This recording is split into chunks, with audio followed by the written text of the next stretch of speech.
उहाँको गुप्त अङ्ग ढाक्नुको लागि पनि हातहरू पनि क्रुसमा टाँगिएको थियो। एक्सपोज्ड, स्टार्क नेकेड, नाङ्गो, सारा पृथ्वीको अगाडि, सारा सृष्टिको अगाडि।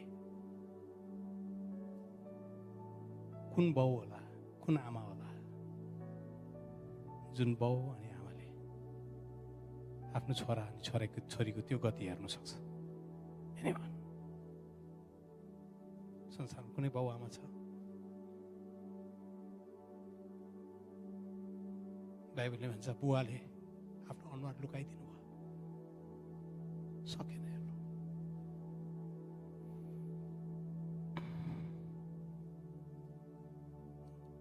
त्यो दिन घामले भन्यो म पनि हेर्न सक्दिनँ। सूर्य अँध्यारोमा परिणत भयो। घामले अलिकति भए पनि कोसिस गर्यो, कतै उहाँको नग्नतालाई म लुकाइदिन सक्छु कि अरूले नहेरोस्। मान्छेहरू नाङ्गो भएको यीशुलाई हेर्दैछ, गिल्ला गर्दैछ, हिस्सी गर्दैछ। अनि घामले भने no, he is my lord, मेरो यीशु,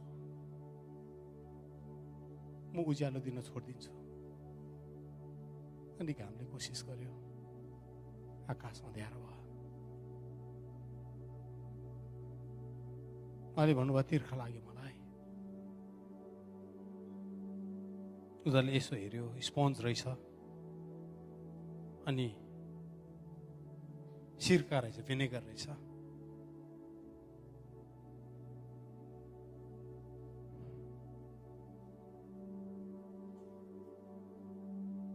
त्यो स्पन्ज र भिनेगर के को लागि थियो भने नि, रोमी साम्राज्यमा उनीहरूले धनी धनी मान्छेहरूले टोयलेट बसिसकेपछि अहिले हामीले टिस्यु पेपरलाई युज गर्छौँ।